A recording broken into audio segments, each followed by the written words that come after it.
I'm going to introduce the moderator. We are delighted to have her here at the Leon Levy Center for the first time.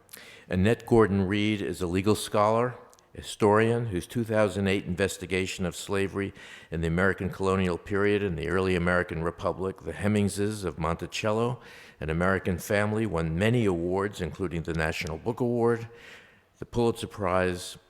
In 2010, she was awarded a MacArthur Foundation Genius Fellowship for her scholarship on Thomas Jefferson and was awarded the National Humanities Medal by President Obama. She is currently a faculty member at Harvard, serving as professor of law at Harvard Law School, from which she earned her law degree. Professor of history in the Faculty of Arts and Sciences, and she is the Carol Gay Forsheimer Professor at the Radcliffe Institute for Advanced Study. She's a member of the Board of Trustees at Dartmouth College, from which she was graduated with high distinction, and she is now working with Peter Onuf, one of our panelists, on a book about Jefferson's intellectual development, which will be published by Liverite Norton. Delighted to have Annette Gordon-Reed.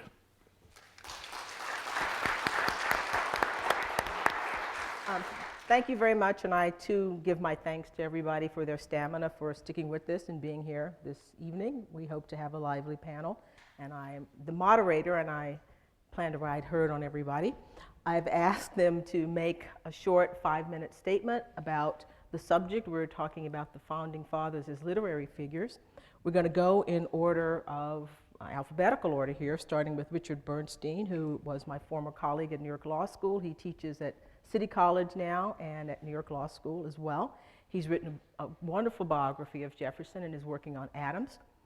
Next, we will have Eric Foner, whom I'm sure many of you know, who is the DeWitt Clinton Professor at Columbia University, who's won many awards for his work, including the Bancroft Prize and the Pulitzer Prize for his latest book on Abraham Lincoln.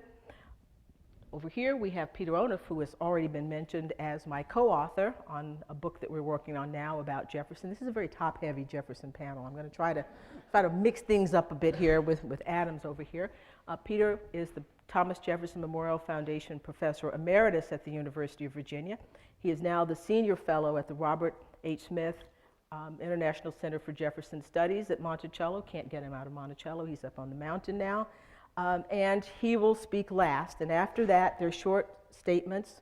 We will open it up for conversations among them. I will ask them questions, and then we will take questions from you. So, Richard, I would like to start out by asking you, as I said before, we're top-heavy on Jefferson here, but you know about Adams as well. And what interests me is you've studied both of their letters and their public writings and their private writings. What's the difference between Jefferson and Adams as literary figures? And I didn't tell them these questions ahead of time, so.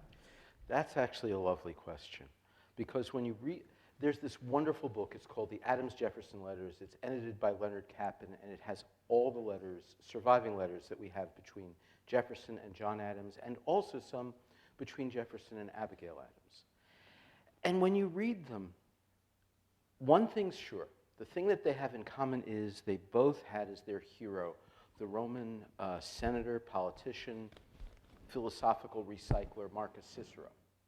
And Cicero's letters were some of their favorite writings from the classical period. And I think both of them are trying to write like Cicero. Except that Jefferson is a smoother, more polished writer. He is clearly writing, even if only to Adams, he's also writing for posterity. Whereas Adams writes letters that are better as letters. They have a certain rough-hewn elegance about them of their own. And they're very personal, but they're also as philosophical as Jefferson's. And the two men are really quite remarkable when you see them engaging with each other, especially in that last part when they're old men and they're trying to sort out the world, their place in it, their view of posterity, whether they would live their lives over again. They're both men of the 18th century, but the aristocratic slave-owning gentleman from Monticello is very different from the son of a shoemaker in Fama from Braintree. And so that's one way. Yeah, well, I'm sorry, I violated my own rules here. You were supposed to make your statement first. I was so anxious to get Adams into this. Well, let's anxious to get Adams into this. That, let's get him in. We just didn't want you to read that statement. I know. All right, so let's time out, start again. I mean, I was anxious to get Adams in here, in writing about Adams. Well, I'm going to segue back into what I thought I was going to say, because I love that question, because it is something that has been preoccupying me, the differences between Adams and Jefferson. But there is one other thing they have in common. And this is something that I said in these remarks that I was going to read very grandiloquently. They're both men of law. They both studied law. Being a lawyer was essential to their self-conception. They were both deeply intellectually enamored of law. They studied it closely. They, in some ways, were law reformers. They both read and deeply admired a book by the Italian philosopher Cesare di Beccaria, a book called Of Crimes and Punishments, which is still worth reading today, especially in New York with our Taylor laws. We still ought to read Beccaria counseling on moderating crimes and punishments and on keeping law in progress with the human mind. They were both men of law, and that usually is missing from biographies of them. I mean, people will touch on it, but they won't say these are central, integral aspects of who they are. In fact, doing some research, I realized that I might be the first guy with legal training to attempt a biography of John Adams, which really startled me when I found that out. But it's not just law. More generally, as politicians, they sought to order the world with words. Not just law, but constitutionalism was really important to them.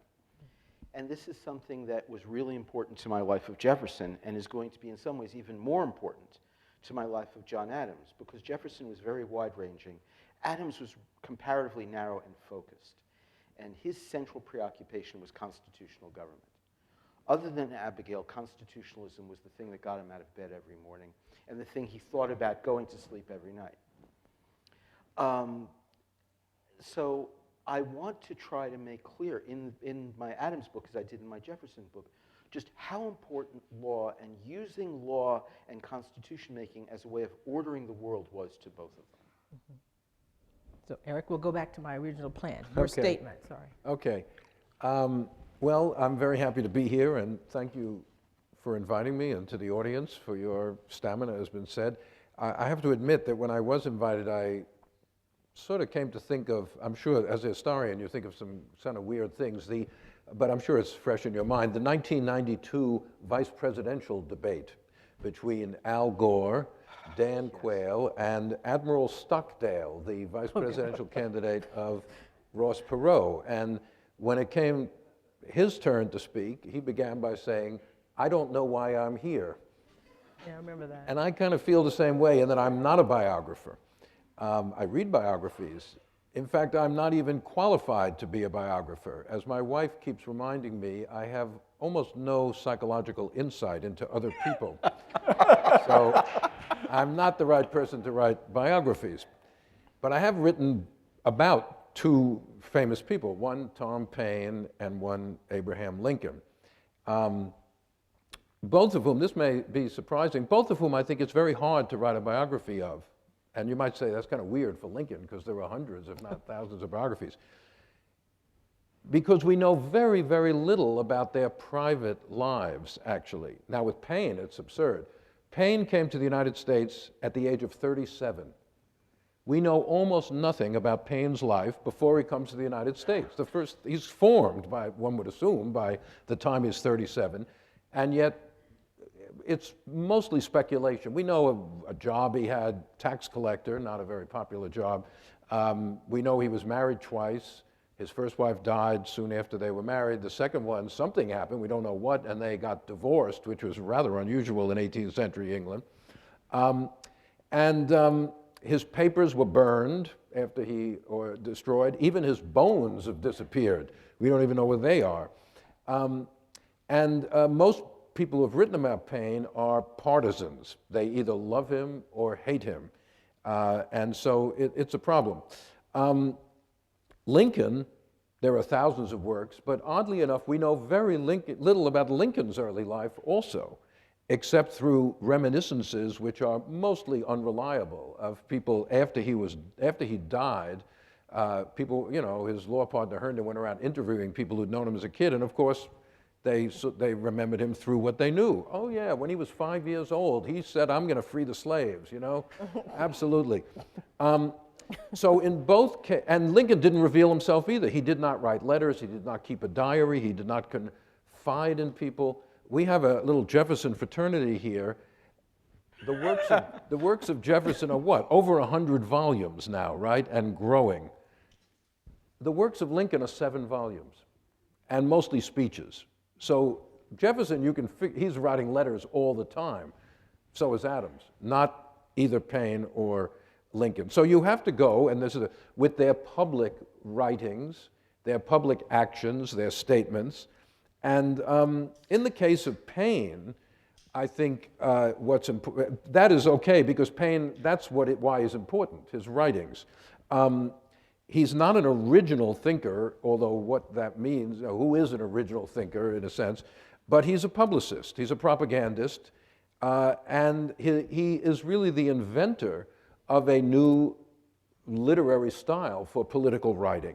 He writes in a way that is akin to his political views, that is democracy. He writes for the ordinary reader. His writings do not use Latin phrases. They do not cite any other work except the Bible. He does not cite legal precedents. The title of his great work here, Common Sense. What is the point? Anybody can understand politics. You don't need a high-class education. All you need is common sense. And Paine rewrites the language of politics in the late 18th century. The phrases we think of from that period often come from Paine. The age of revolutions, the rights of man. John Adams, who didn't like Paine very much, in fact, accused him of stealing his ideas, right? He said, there's nothing in common sense that I haven't already said. What is this guy saying? How come he's getting all the credit? Adams had a very high opinion of his own worth, as you well know. But he also wrote, we should call this the age of Tom Paine. No man has had a greater influence on this era than Paine, which is rather remarkable for a guy who grew up in the working classes of England, came to the United States pretty much broke, and somehow managed to become this literary avatar of the democratic revolution of the late 18th century. How that happened is very hard to say in terms of his personal life, but that it did happen is what makes Paine interesting to write about. Well, I'm not a biographer either. In fact, I described myself in one of my books as an anti-biographer. It's only because of Annette and because she asked me to do it that I'm doing it. So I'm now into biography. It seems somewhat churlish of Jeffersonians to complain about the impenetrability of Jefferson's character or personality. We don't know him, supposedly, when we have some 20,000 letters. What do you need, after all? How many Facebook postings will actually yield a life? I think Jefferson lives in his writing, and I think the challenge for biographers is to see how that life takes shape through writing. I just want to make a few suggestions about how we might think about Jefferson as a literary figure, and why then, rather than finding him impenetrable, putting us off, finding him a hypocrite, a wordsmith, he's blamed for turning a phrase. Paine is celebrated for turning a phrase. Somehow there's something disingenuous about Jefferson doing it. I think we should think of Jefferson as somebody who's struggling hard to create a self, to make himself. He is both a figure of the old regime, and in fact he's of the generation that invents the very idea of the old regime, and he knows what he's talking about because that's where he comes from. But he also resonates in some ways with our modern conception of the individual who takes care of himself, who's exceedingly self-conscious, who builds a house that's all about himself. It's not just a statement of who he is, but it is a comfortable place full of conveniences. Comfort is a new idea in the 18th century, and Jefferson's all over it. He's a first adapter in many ways, even as he is this American Renaissance man aristocrat. And writing is crucial to his self-fashioning. I want to give you just a brief tableau, a way of thinking about Jefferson. Let's think about him for a minute, escaping company, leaving his family, going into his side of the house. This is a house that's designed Jefferson and everybody else. And Jefferson's suite of rooms, he calls it his sanctum sanctorum. What does he do there? Well, he goes into this place, this secret place, and he writes letters. So here's the first thing he reads to, and does all this postmodern stuff of recycling and commonplacing. And he in this private space, Jefferson is connecting with other people. And to me, that epitomizes the Jeffersonian project of being alone, creating a space for himself, an autonomous space where he can think, he can write, he can reflect, he can read the Bible, he can cut it up, he can invent his own gospel. And in the paradox is that in this very private space, a kind of Virginia Woolfian room of his own, Jefferson is intensely social in a private way. And it's that I think is the key to understanding Jefferson, the way that he attempts to connect with the larger world. I think it's the Jefferson Bible, to which I just alluded, that captures my sense of how Jefferson is both in but not of his world, and how that is a very strenuous effort by him to define himself, to make something of himself, as he works things out for himself by cutting up the Bible, retreating. Nobody knows what he's doing when he's doing it, and I think that's crucial. He's not posting regular notices. He's not writing to people, hey, I just had this idea about miracles, and there weren't any. That's the idea. That's all it adds up to. Essentially, what Jefferson says behind what I call his wall of separation, to borrow a phrase of his own, and it's significant that that's religious liberty that he's talking about, religious freedom that he's talking about, that's taken from the letter to the Danville Baptists in 1802, that Jefferson is conducting his own religious quest, trying to figure things out. He doesn't want anybody to know what he's thinking. This is very private. And he doesn't want, and religious freedom means that people in authority are not going to influence you or control you. They're not going to subject you to their mystifications. There's a tremendous anxiety of influence that Jefferson reflects here. And it works two ways. If we want to abolish priestcraft, the control of those stewards of mystery who dominate the old regime, then we can't turn around and impose our own religious beliefs. So Jefferson is, as Richard says, writing for posterity. The Bible is actually a document that he hopes his family will cherish, even though they don't know anything about it at first. What he thinks is that one day, posterity will discover that the Jefferson who was not of his time, who was before his time, had arrived at some understanding of the human condition with which we could resonate. Jefferson is crying out for biography. He wants us to write his life. He's not, at the same time, he wants to keep his distance from his contemporaries. Writing does both these things, and writing is both a way for Jefferson to connect with other people in the world, to create imaginary worlds, and many different worlds. I think, Richard, that he has a gift for multiple voices and conjuring up multiple worlds. In some ways, the family life at Monticello that he cherishes so much lives mostly in the correspondence he has with his family. There's a tremendous amount of feeling in that. And I think it's that writing effort, the writing that creates bonds, that's the real Jefferson. He writes a life for himself, both by connecting with people and by his very private writing that he'll leave for us to read, for us to try to understand him. right, so I've already asked you your question, so I'll come to you. Okay. And ask you, when you're writing about Paine, were you conscious of, this is a very political figure, were you conscious of the moment, of the particular political moment you were in when you were writing about him? And does it influence you in any way, or Oh, consciously or absolutely. unconsciously? Well, I wrote that book a long time ago. It was published. Can you remember?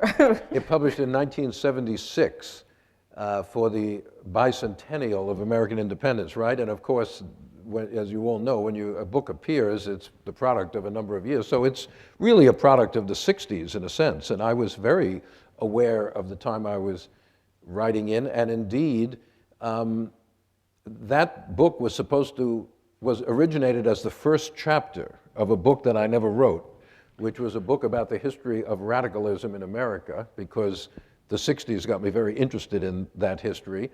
And I thought I would do a book sort of like Richard Hofstadter's American political tradition, but it would be the American radical tradition. Unfortunately, Hofstadter figured out that all those guys were the same in his book. That's what gives that book unity, which is not the case at all in American radicalism. So, but anyway, I got more and more interested in Paine, and there it was. So yes, I think this is a cliche among historians, as you know, but it's true. The present gives you the questions you're interested in. Mm-hmm. It doesn't give you the answers, or it shouldn't give you the answers, but it determines what we want to study in history. So the experiences that all of us had in that decade of turmoil in this country and of social movements and tremendous change made many people like myself interested in the origins of radical thinking in the United States. That's why I turned to Paine to try to figure out where all this had come from. And did it answer anything for you? No, I don't think it answered a lot about the present, but it did, that was also the moment in the writing of history when history from the bottom up was becoming very much in vogue, and efforts to expand the cast of characters beyond the Jeffersons and Adamses, et cetera. And I think, what interested me was Paine's connection to sort of lower class activism in the American Revolution, that he's a spokesman for the whole revolution, but he's also a spokesman for particular lower class groups who are seeking greater democratic participation. And I think to that extent, I think it was a contribution to this expansion of our vision of American history, which was going on at that time. Mm-hmm. You mentioned Jefferson and his multiple voices. What do people misunderstand about that? What would you say that is the biggest misconception that people have about Jefferson and as a writer and a literary figure? Well, the pathos of Jefferson, as I suggested, is that he's crying out for understanding from us, because he has a progressive notion of history, maybe not quite radical, we'll have to argue about that, but he imagines things are going to get better. He has a kind of a Republican millennial view, and his religious beliefs are very much the core of that whole project of his. And I think the problem with Jefferson is the voices for us seem to indicate a dishonesty, hypocrisy, that he's not leveling with us, that he didn't write that document that you kept looking for, in which he talked about Sally Hemings, that somehow... I wasn't looking for that. I knew you would. No. I think Jefferson had a pretty clear notion of who he was becoming and who he wanted to be, and I think he would be appalled at how much he's misunderstood now. History hasn't turned out the way he imagined it would be. We don't have the kind of perspective on him that makes him seem like a whole person. He seems too diffuse, too multiple, too many voices, and therefore it's easy for us to simply throw up our hands and say, we never understand this guy, or, which is another way of saying, we really understand him, and he's just a slave-holding racist, and it's not worth further consideration. For Jefferson, that would be a tragic, a pathetic misunderstanding, and I think that's the translation-interpretation problem. As Eric says, we ask our questions because of what's going down now, it's very hard for us to look forward with our subjects and to imagine their world in their terms. And that's why radical tradition fractures into multiple traditions. It's not a tradition at all, in fact.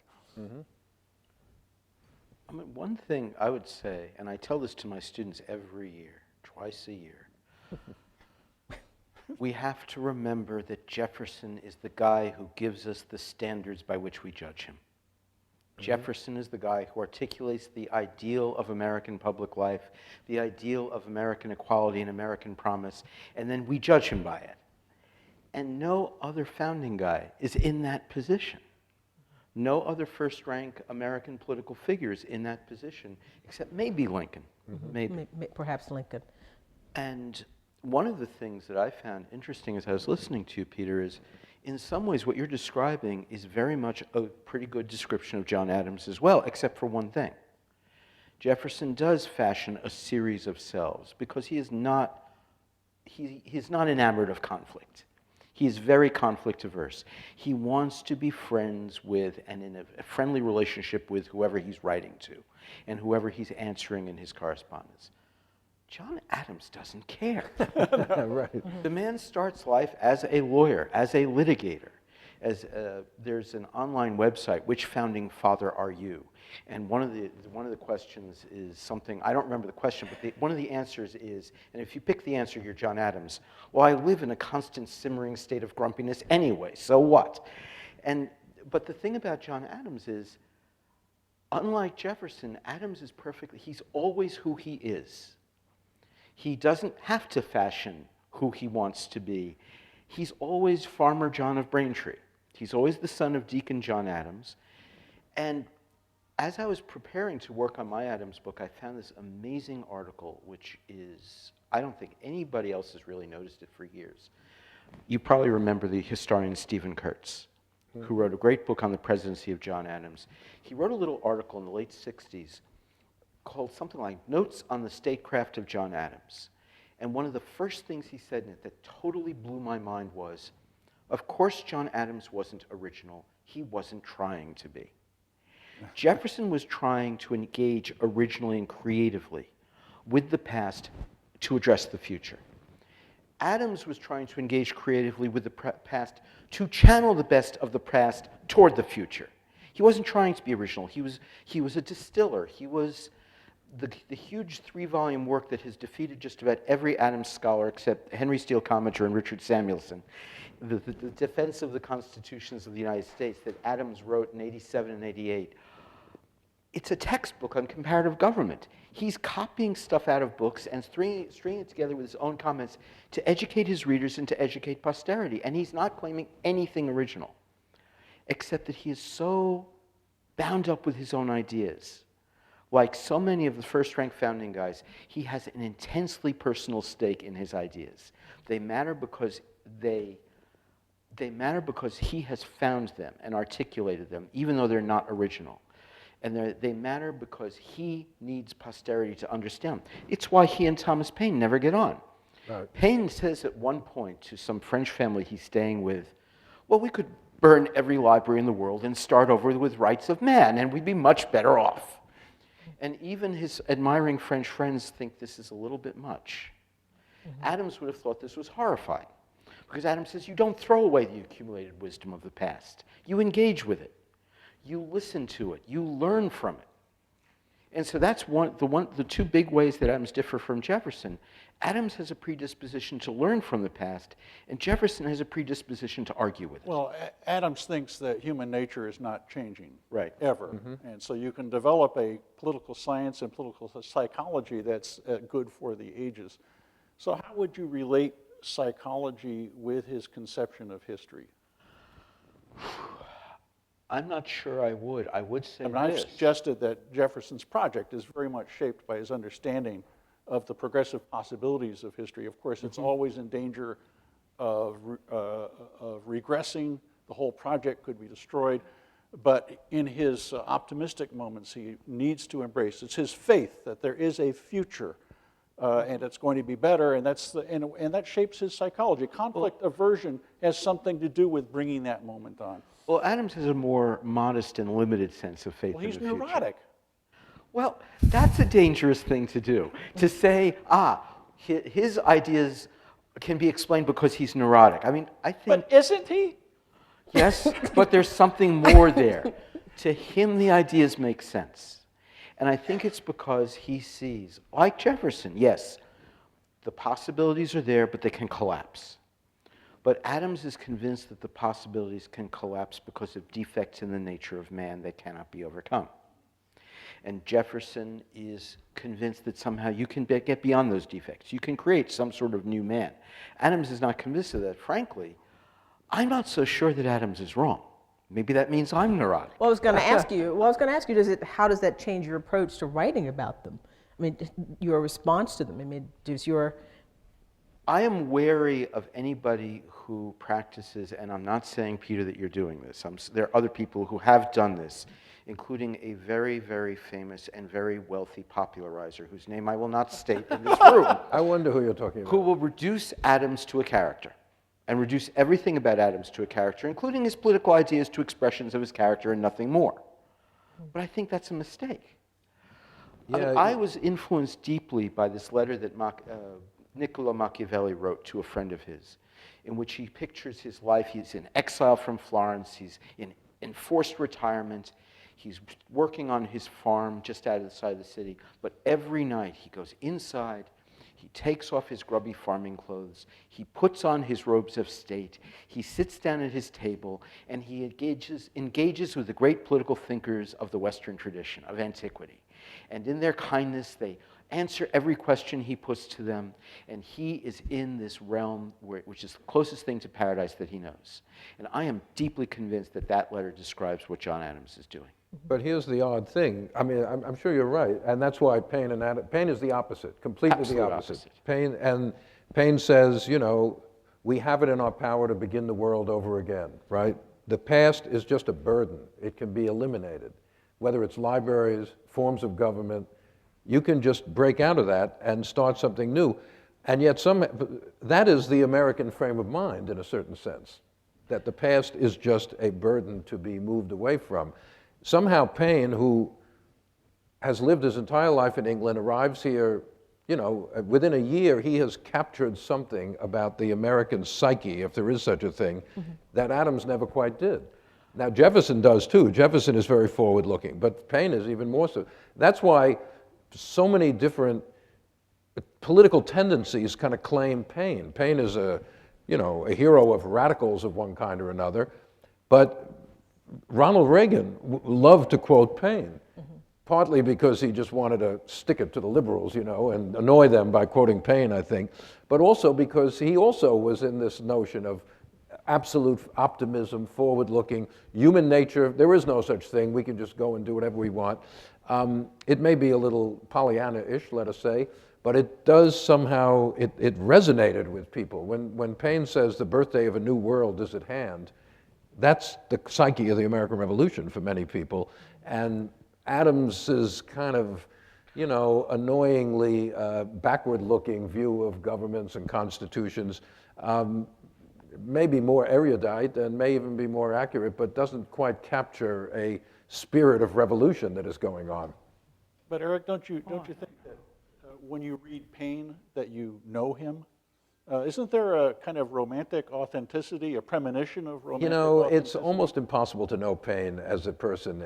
There's so little evidence, there's so much, what was he really like? I mean, we don't, one thing I know about Paine is he was what we would call today a schnorrer. He loved to go and move in on, he'd go visit people, and then 6 months later they'd wonder why Paine wasn't going on to the next place.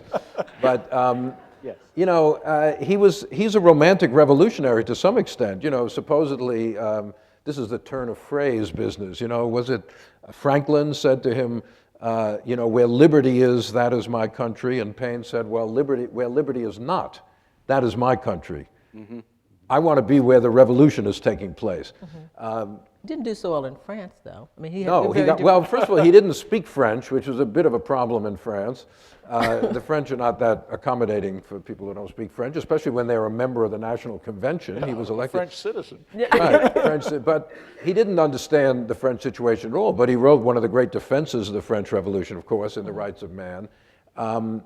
But unlike Jefferson and Adams, Paine then also wrote The Age of Reason, which didn't say anything that the more discreet deists of the time were saying, but he said it in this very popular language, and it sold many, many copies, and he became the bête noire of the clergy, the churches. Of course, a lot of them didn't like Jefferson much either, but Paine became, as Theodore Roosevelt would call him a century later, the filthy little atheist. So it's actually interesting to see Paine come back now. Many libertarians and conservatives have adopted Paine when there was a long period where he was just completely out of the question because of his condemnation of the Bible revealed. Well, he didn't believe in miracles any more than Jefferson, but he said it, whereas Jefferson is in his study thinking about it.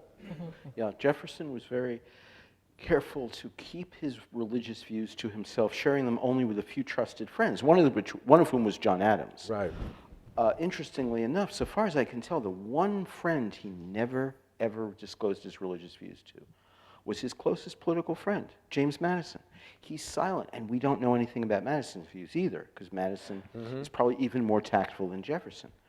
The one thing I disagree with you about, Eric, is that I think Adams knew all too well this dimension of Paine's thought. He just didn't like it. He found it dangerous. He said, okay, fine, there's room for new ideas, but we can't throw the old away. And Paine said, we have to throw the old away because it's chaining us down. And Adams says, no, we're fighting a revolution on behalf of our understanding of the good old way. And Paine says, no, you're wrong. The good old way is bad because it's old. And Adams says, no, nothing's bad just because it's old. And then the argument spins out of control. But I think what I was saying was not that he agreed. Paine somehow touched a chord in American life which exactly feel, what was it, Melville? The past is the textbook of tyrants. Mm-hmm. The future is the Bible of the free. This notion that that's a very deeply rooted notion in American culture, and Paine somehow got his finger on that pulse, which Adams wasn't able to do. Well, I think he knew it was there. He knew it was there, but I mean, he couldn't identify with it. He regarded it as a kind of intellectual third rail. You touch it and you're dead. So if Adams is not in contact, he's not contacting this part of the American psyche, did it take a notion of character to rescue him as a figure for Americans? Why is he relevant? Well, that's what a certain distinguished and incredibly wealthy and very popular writer would say. You are jealous of his No, royalties. No, I'm not. I admired that certain writer's earlier books greatly. I just had a real problem when I read this John Adams book and said, this is not the guy I've been studying since Professor Comser told me I had to. And he was right. I think that Adams is relevant for three reasons. First reason, he's a realist. He is a realist about human nature, and he is a realist about the dark and bleak side of human nature that sometimes we don't pay attention to. And the sad thing is that in some ways, the man you mentioned just now, I'm rereading it, Moby Dick, Herman Melville's greatest book, is not only about this amazing side of romantic understandings of America, it's about the incredibly destructive side that American character can have. And Adams would have recognized it and said, yes, we have to be careful of that. Another thing is that Adams rejected American exceptionalism. He said, we are not different from other nations and other peoples. The only exceptionalism that Adams recognized was a very narrow time frame in '76, an exceptionalism of opportunity, not an inherent exceptionalism of character. This is where he differs from Jefferson and Paine. And that's something we have to beware of, even though we would love to believe what Paine and Jefferson were saying. Well, Richard, wasn't he too attached to New England? Wasn't that his problem? He was a New England exceptionalist. There was a great New England way and a New England tradition, so the idea of a complete rupture between old and new doesn't make sense to him. And it's because of that notion of continuity across the generations in New England that the idea of a greater Anglo-American continuity and his persistence in these silly ideas about mixed government is a tribute to that notion. Well, that was the third thing that I was going to bring in. And to my amazement, as I was doing my first work on this Adams project, I read a book by Kevin Phillips about the Bushes and the Bush dynasty and the dangers for America represented by the Bush dynasty. And in the last chapter, Phillips expanded his focus to the dangers not merely of the Bush dynasty, but of aristocracy in American life. And to my amazement, there it was. The one founding father who truly understood the dangers of aristocracy was John Adams. And I said, yes, that's right. Because Adams was trying to warn, and this in some ways does still speak to our situation, that in American life, there are people whom we privilege as aristocrats. And it may be, we limit that to landed families or great families by descent. But Adams at one point says to Jefferson, an aristocrat is any person who can command at least one vote beside his own by any of the following means, and this is not an exclusive list: character, intelligence, ability to write well, membership in a great family, wealth, height, physical attractiveness, being a good fellow, being beautiful. Any of these that enables you to command one vote beside your own gives you influence and makes you an aristocrat. And we have to be wary of that tendency in our public life. To that extent, I think Adams has a point. In 2000, we had the son of a senator who was vice president running for president against the son of a president who was grandson of a senator, and meanwhile, the wife of the sitting president was running for the US Senate. How would Thomas Paine have reacted to that? He would have been appalled. He would have said, these are not the people who should be running. The people should be running, not aristocrats. More interesting is what Jefferson would have thought of that, since I he know. sort of straddles the line between democracy and aristocracy. Well, what's interesting is Joanne Freeman pointed this out to me once when she was writing that wonderful essay on Jefferson and Adams's correspondence in the book that you're in also, The Cambridge Companion. At one point, Adams says challengingly to Jefferson, Virginia has aristocracy just like New England. You have Washingtons and Lees and Harrisons and Randolphs and Jeffersons. And Jefferson says, no, we don't. And Adams says, but you do. And Jefferson he digs in his heels, will absolutely refuse to acknowledge that aristocracy has any role in Virginia politics. And it's one of the few times in their correspondence where in an argument between them, Jefferson digs in his heels and Adams gives way. Usually it's Adams digging in his heels and Jefferson tactfully changing the subject. This time Adams has to change the subject. And this is why Jefferson can tap into that American psyche that Eric's talking about, as Paine does, is that he can believe that the monster aristocracy can be destroyed, that you can kill it at its roots, that you can uproot landed aristocracy through land reforms, that a truly Republican political system is going to abolish the very possibility if we disestablish the church. These are the sources. And if we get rid of slavery, he understands that that's a problem. Mm-hmm. That is a fundament of the old regime in Virginia. But it is his faith, and it's not a faith that your realist Adams would have. No, it's the not. realism is, well, things are going to continue as they have been, and we need to make provision for the better sort by giving them the Senate, for instance.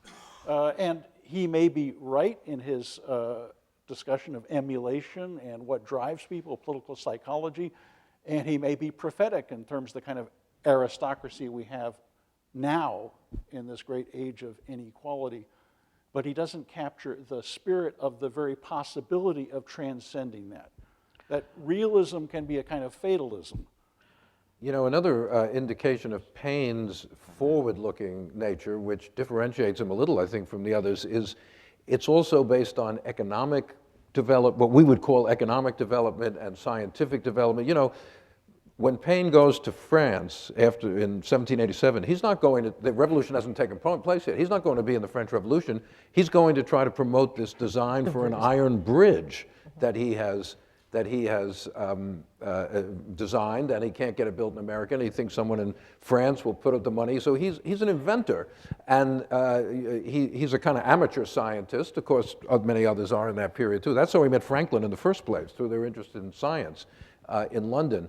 But he sees economic growth and development as a positive thing, whereas I'm not even sure how I would characterize Adams' view of it, but Jefferson is very conflicted about, because he wants this agrarian society, et cetera. But Adams, it's before the Industrial Revolution. You couldn't say he's an advocate of industrialism, but he's certainly an advocate of capitalistic development, which he thinks will get rid of the aristocracy who can't compete, in a truly fair market competition.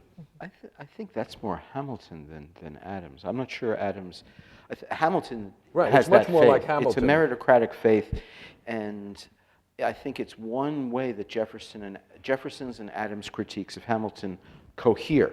They're both suspicious of that. Adams is not a forward-looking economic guy. The forward-looking economic member of the Adams family is Is Abigail, as Woody Holton has shown. She's the investor. She's the investor and who Knows what does to do with better money. than John does.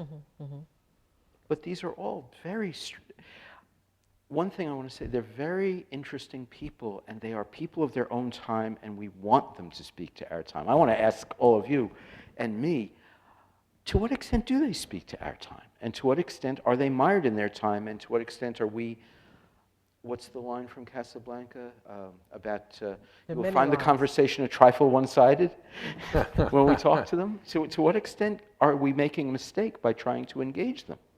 Well, you suggested that Paine, when you were writing about him, you saw that there. Yeah, but I've quickly figured out that it would be a big mistake to just try to find in Paine a direct line to whatever one thinks ought to be done today, because Paine, as you say, he's a figure of the 18th century and the early 19th century, and his ideas do not fit modern political, characteristics or categories. That's why he can be claimed by all sorts of different, nor do they fit exactly some of the dichotomies that historians have imposed on that period, liberalism versus republicanism. He's kind of both at the same time. True. And socialists claim him as an antecedent because of the rights of man and some of the economic policies there. Extreme libertarians claim him as an antecedent. He says, society is good and government is bad. So it would be a mistake to think that Paine is speaking to our time. What I think is relevant about Paine is a kind of a radical sensibility, the willingness to, attack existing institutions, exactly what Adams doesn't like about him. The willingness to see all institutions as created by people, and you can change them. The fact that they've been there for a long time doesn't mean you can't just overthrow them and try something else. So sensibility for Adams' For Adams, character? I know you don't like that. I don't like that. Okay. I think I want to go more to an intellectual level. Although Adams's character is interesting. He's stubborn, he's brave, he will argue things even when he knows they'll get him in trouble because he believes them. Well, see, but I'm saying, but if it's the radical sensibility is the thing that connects Paine, that excites people today, not the actual programs, because it can't be the same thing. This is the 18th century. Character evidently matters to people. I mean, this thing, it didn't, it went out there and it made a mark for a reason. And character, it's not the fatalism that you talk about. That isn't very attractive to Americans, but the notion of a person who is even John son of Adams, Deacon in Adams 1776 in Thoughts on Government wrote about the excitement in forming the wisest governments that human wisdom can contrive. And there is a hope in that. A hope in creative political building, using old materials perhaps, maybe mixing them with new, but building solidly and safely, and always being aware of the risks in what you do. Now, at the same time, yes, there is a character dimension to John Adams that is valuable. He is the most self-revealing of any of the of the three guys that we're talking about, even in his public writings, but also in his letters, which sometimes show him his best as a writer. His letters are extraordinary, and they're so much fun to read. But it's not just character. I mean, I've imagined on occasion at 3 in the morning when I'm trying to get something done, here he is, here's the ghost of John Adams, and Adams is saying, and I ask him, what do you want to be remembered for? And his answer is always, my ideas, of course. Have you forgotten?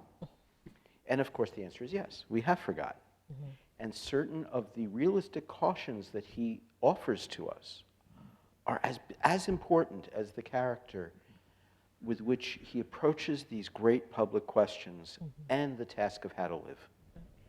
I think it's easy to like and identify with Adams, even though he wasn't likable in his own time. A nice paradox. People didn't like him a lot of people didn't like him much. He was a little thin-skinned and hyper self-conscious. No, he was a I- lot thin-skinned. We'll argue about this later. He was a Richard. lot thin-skinned, not just a think, little. Jefferson shows us, and I want to use these words carefully, but the radical possibilities of false consciousness, of somebody who can delude himself into imagining a new world and somehow believe that he can sustain the comfort, the wealth, the influence, and the power that he already has. And the key idea, this is a variation on the kind of the radicalism that Eric's talking about, which seems more authentic to us because it's bottom up, and therefore it makes sense because we've understood radicalism in terms of the French Revolution, in terms of social change and upheaval. That's what we're worried about.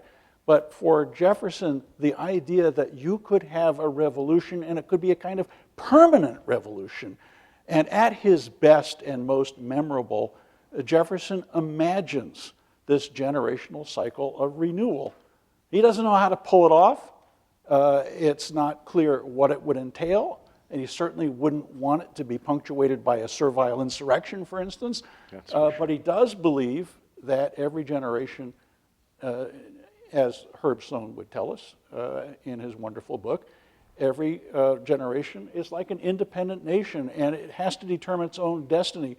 It's against the tyranny of the past because of a belief in the future.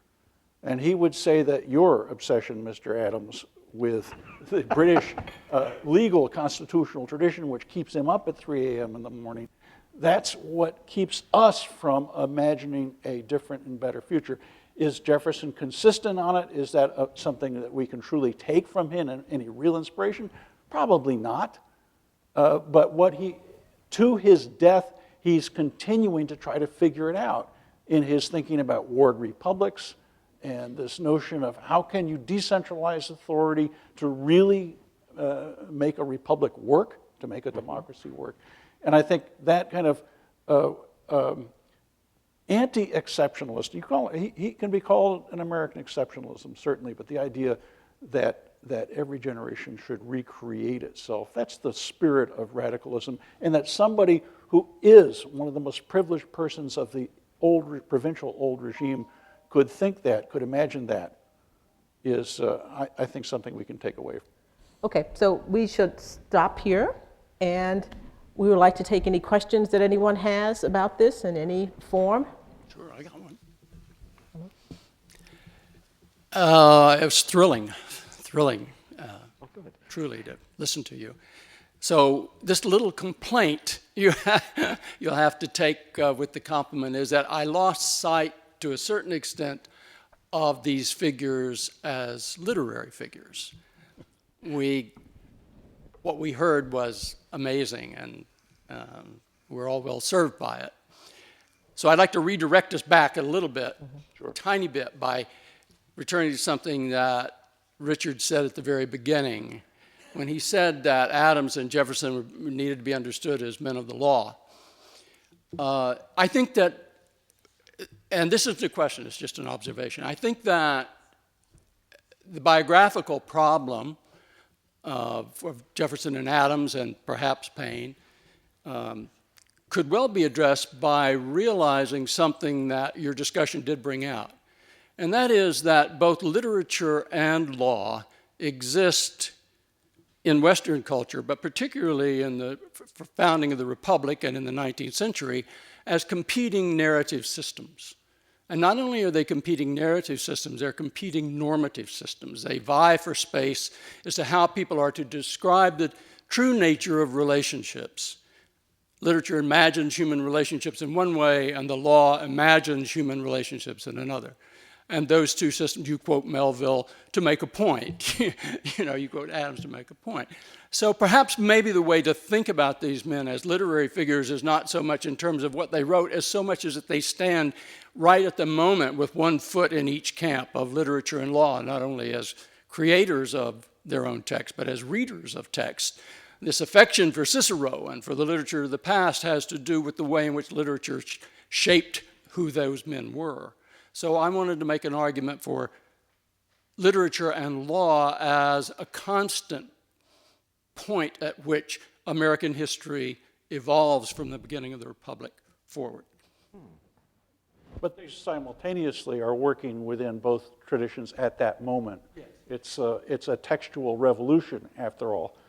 And people who are very self-conscious about the history of political thought and of constitutions, and they are lawyers. I think rather than stipulating separate traditions, this is a moment in which they interpenetrate, and it's hard to distinguish them. You know, Paine is interesting because among all these founders, he is the only one who actually makes his living as a writer. He doesn't have any other occupation or source of income like the others. Right. He is really a modern figure in that way. He's a sort of an intellectual who lives off his writing. And, you know, that puts him in some interesting situations. And at one point, he becomes a kind of hired writer for Robert Morris, who's very conservative and writing in favor of banks and things like that. But you know, that he really is, literature, if defined broadly, is really what his livelihood is, which is, and he's, you know, he's a craftsman of words in a way that nobody else is in that era. Who that is what you do for your entire life, not other things, and you write. Although I would add one thing, though, and that this is not original. I'm borrowing, not stealing, from Robert Ferguson's great early, I think, 1984 book on law and literature in the early Republic. Ferguson argues, he was looking at the canon of American literature, and he says, it cuts off in the late colonial period, and then it starts up again with Ralph Waldo Emerson. And there's several decades missing. And what's missing? And Ferguson says the colonial period and then the period from Emerson forward, literature is inward-looking, regarding the private self.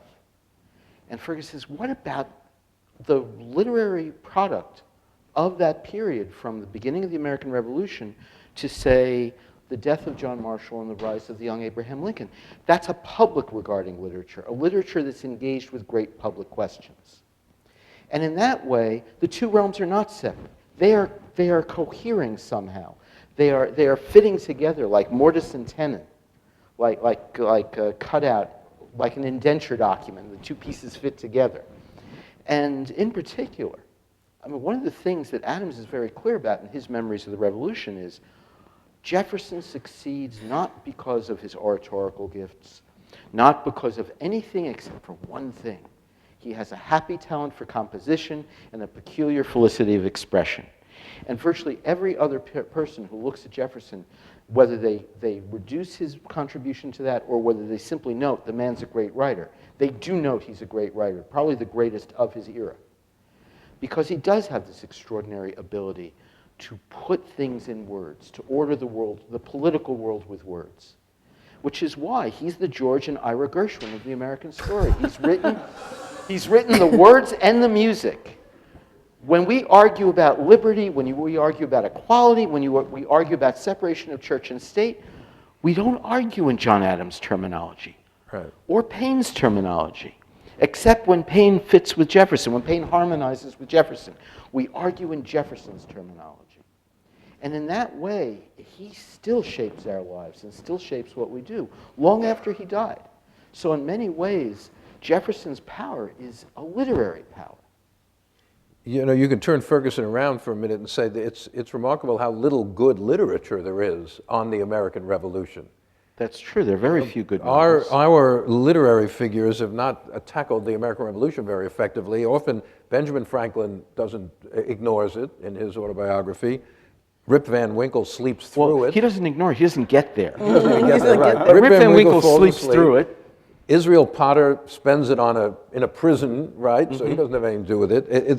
Writers seem to have difficulty somehow coming to terms with the American Revolution. I don't know why. Of course, there's still opportunities. Let me just point out, you can also go a little bit further forward and say it's amazing how much bad law there is about slavery and how much very good literature there is about it. Okay, that's true. That is really true. interesting.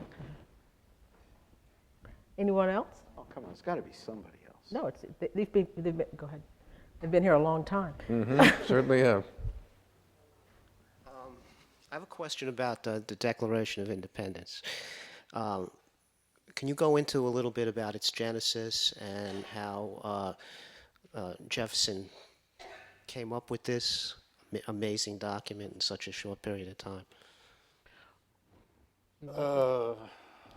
Well, in its final version, he had a lot of help. It went through multiple versions. In fact, he was a little testy about how it had been edited. Yes.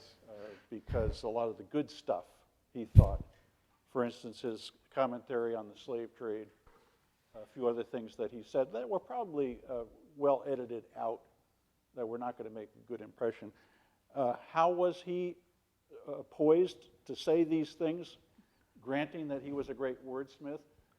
It's because nobody felt more intensely a sense of betrayal of what the British Empire had become and how George III had turned on his American subjects than the one-time provincial Anglophile Thomas Jefferson. It's a very deeply personal quarrel he has with his king. And it then is extrapolated into a broader, sort of a canned version of social contract theory, which is off the shelf, as it were. He said, I didn't have to look at that stuff. It was just out there. But what animates that text is this powerful hatred and animosity toward the King of England. And it's because American provincials like Jefferson were such loyal subjects to an empire which in their lifetimes was turned on its head. It's the betrayal of the empire that makes the American project so important. If you go back and look, Jefferson's first major pamphlet is a summary view of the rights of British America. And at one point in that pamphlet, he confronts George III. He says, the whole art of government consists in the art of being honest. Let not the memory of George III be a blot on human history. Sire, you have ministers, remember their parties. This Virginia provincial is lecturing his king. And for some But you reason, know, he didn't respond. Yeah. The difference between the Declaration of Independence and Common Sense, which had come out a few months earlier, is that, as, of course, you're right, the Declaration of, by the way, nobody reads the whole Declaration of Independence anymore. I dare say you'd find, it's almost impossible to read through all those complaints, you know. But the preamble, the first part is immortal, and everybody reads and should read that. But Common Sense is an attack on monarchy, not on King George III per se. It's on monarchy as a form of government and on aristocracy as a form of social privilege. Paine is different. His sense is not betrayal of something he believed in. I think he is reflecting a real, lower class animus toward British society and the terrible injustices which British society of the 18th century embodied. He brings that with him. He expresses it, and somehow it strikes a chord here in the American colonies. Well, Didn't you ever see 1776, the musical? There's a whole song about It's it. the musical that got me into this business. Right.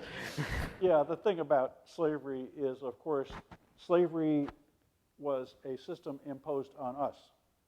By George III. By George III. Neat trick. We tried to regulate the slave trade, we in Maryland and Virginia, by putting a moderate tariff on the import of slaves, simply because there's an oversupply. But for Jefferson, that was a small step for mankind. It was like being on the moon to even imagine that we could do something to lead toward the end of slavery.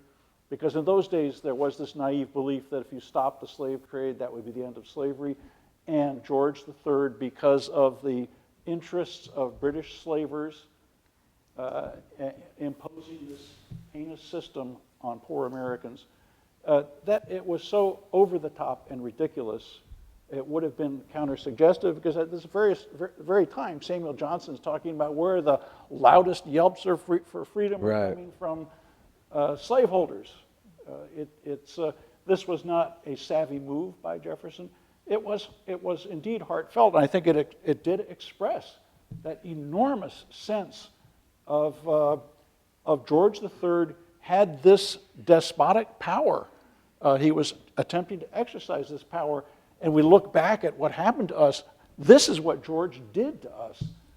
It's as I say, deeply personal, And it's a way that now seems transparent to us of projecting blame for an institution that defined provincial Virginia and made Jefferson possible. And this is why we need new biographies of Jefferson, because I never fully understood it until you just described it. Okay, with that, I think people need to go. Thank you. Thank you for coming up. Okay.